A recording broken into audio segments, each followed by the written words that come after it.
आप देख रहे हैं महोबा न्यूज़। मैं हूं राजेंद्र शर्मा। हमारे बीच में महोबा जनपद की पुलिस अधीक्षिका महोदया हैं। पनवाड़ी में एक सनसनीखेज वारदात हुई थी, उसके विषय में हम कुछ बातचीत करेंगे। मैडम, दिनांक 25 जनवरी को पनवाड़ी में एक बड़ी सनसनीखेज वारदात हुई थी, जिसमें सराफा व्यापारी अजय कांत सोनी से लगभग 2 करोड़ रुपए की एक लूट की गई थी। बाद में इलाज के दौरान अजय कांत जी की मृत्यु भी हो गई थी।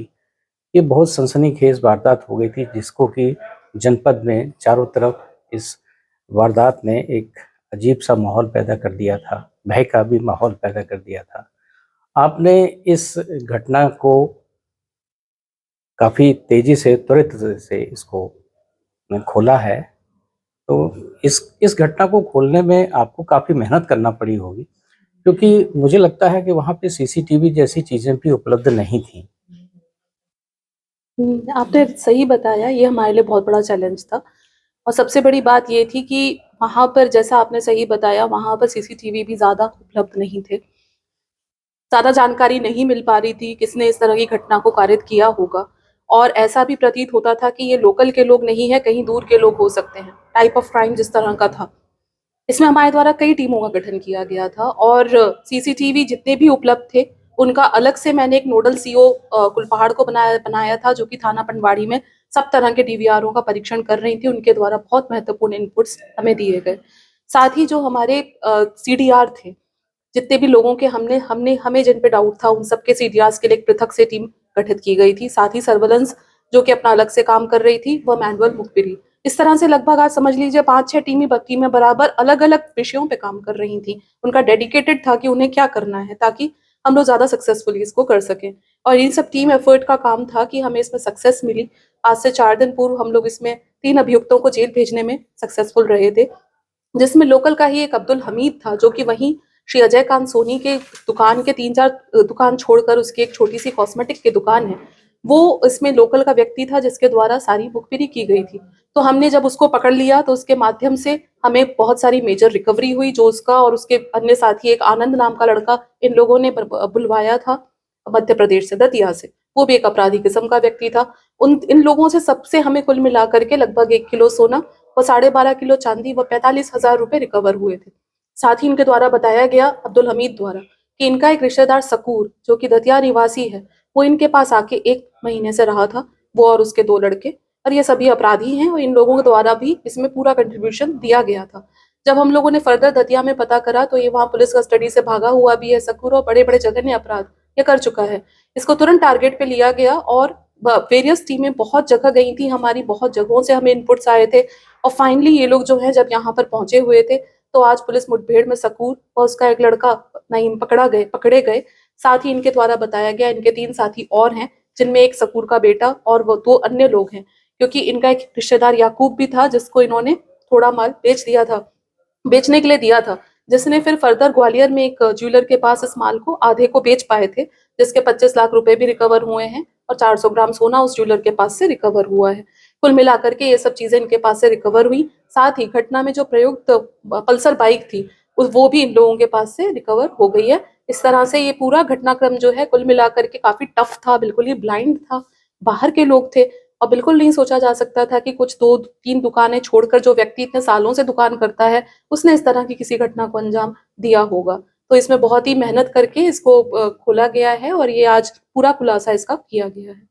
जो पड़ोसी था जिसने लगातार रेकी करवाई, उसका क्या उद्देश्य हो सकता था? केवल लूट के लिए किया उसने, या उसकी कोई साजिश थी उसके साथ में? देखिए, जितनी बातें अभी इन लोगों से हुई हैं, ये सभी इन सभी को पैसों की रिक्वायरमेंट थी ही। साथ में जब किसी पैसे में रिक्वायरमेंट के आदमी के साथ कोई बदमाश जुड़ जाता है, जो कि और अलग विचार रखता हो, तो इस तरह की घटनाएं अंजाम देती हैं। जैसे मैंने बताया, सकूर एक पुलिस कस्टडी से भागा हुआ बदमाश है, और उसने किस तरह की बातें इन्हें बताई होंगी कि ये सब फाइनली इस साजिश में शामिल हो गए, और उन्होंने इस घटना को कारित किया। इनका उद्देश्य लूट का था, और वही लूट कारित करके ये सब भाग गए थे।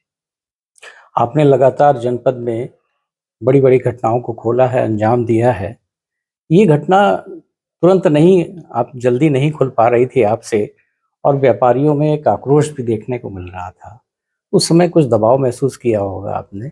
जी नहीं, ऐसी ऐसी कोई बात नहीं है, दबाव की कोई बात नहीं थी। जैसे मैंने आपको पहले बताया, हम इनिशियली समझ गए थे, क्योंकि अभी तक हमें इस पूरे क्षेत्र के हम सभी जितने भी हमारे अधीनस्थ हैं, हमारे थाने हैं, सब लोग लगातार ऐसे अपराधियों पे नज़र रखते हैं। हमारी सर्विलेंस टीम, हमारे एसओजी, सबके पास टारगेट्स होते हैं और ये बात बहुत क्लियर थी कि ये कोई लोकल के लोग नहीं हैं। ये हम शुरुआत में ही पता कर चुके थे और यही बातें हमारे द्वारा जब व्यापारियों को समझाई गई थी और उन्हें बताया गया था कि हम इसका पूरा खुलासा करेंगे, तो वो बिल्कुल मान गए थे इस बात को और उनका कहीं न कहीं महोबा पुलिस पर विश्वास ही था कि उन्होंने भी बड़ा धैर्य का परिचय दिया और हम आज सब लोग जो हैं इस बात से खुश हैं कि बहुत भारी रिकवरी इसमें की गई है और ये एक बहुत अच्छा पॉजिटिव मैसेज भी देता है। घटना जब हो जाती है तो पुलिस तो अपना काम करती ही है, आप लगातार अपना काम कर रही हैं। लेकिन सराफा व्यापारियों को और व्यापारियों को कुछ स्वयं के रूप अपनी तरफ से भी क्या सुरक्षा ऐसी करनी चाहिए? कुछ इसका संदेश देना चाहेंगी? देखिए, संदेश तो मैं इतना ही देना चाहूँगी, अब अगर इस घटना की बात करें तो वे बिल्कुल नितांत अकेले, उनकी एक शॉप थी जो कि घर से भी दूर थी, मेन सराफा में नहीं थी। पुलिस, हम लोग ज़्यादा से ज़्यादा सर्राफे को पूरी तरह से प्रोटेक्ट करने के बारे में सोचते हैं। इधर-उधर छोटी-छोटी दुकानें, फिर उसमें इतना भारी अमाउंट लेकर जाना, ये अनसेफ प्रैक्टिस है और इस तरह की चीज़ें अगर आप कर रहे हैं, तो मेरा सजेशन यही है कि आप अपने ही दुकान में डबल लॉक वगैरह की जो बड़ी दुकानें व्यवस्था करती हैं, यदि आप इतना कर रखे हैं अपने पास, वहीं पे व्यवस्था करिए, ताकि आप भी सेफ रहें और सब लोग सेफ रहें। क्योंकि यहाँ पर देखा गया कि जो डिस्टेंस था इनके घर से दुकान का, उसी का फ़ायदा जो है, वो इन बदमाशों ने लिया था और इस तरह की चीज़ अगर नहीं होती, तो शायद ये घटना नहीं होती। व्यापारियों इसके लिए प्राइवेट सिक्योरिटी भी ले सकते हैं और आपसे अनुरोध करने पर आप भी शायद सुरक्षा की व्यवस्था कर सकती हैं। देखिए, सुरक्षा व्यवस्था हम लोग बिल्कुल प्रोवाइड करेंगे, लेकिन पहली बात ये है कि एक तो आप लोग ज़्यादा से ज़्यादा सीसीटीवी लगाएँ।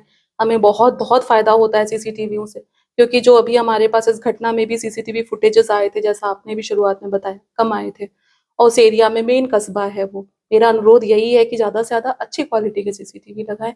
साथ में इस बात का ध्यान रखें कि आप और क्या कर सकते हैं अपनी सिक्योरिटी के लिए और जहाँ पुलिस की आवश्यकता है, पुलिस को बताएँ। हम लोग हमेशा आपकी सेवा के लिए ज़रूर हम लोग उपस्थित होंगे, लेकिन हाँ, आपका सहयोग भी हमें इसमें बहुत ज़रूरी है।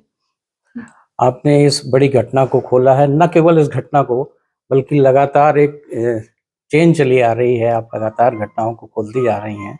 इसके लिए आपको बहुत बधाई, आपको और आपके पुलिसकर्मियों को, सभी थैंक को यू। थैंक धन्यवाद। यू।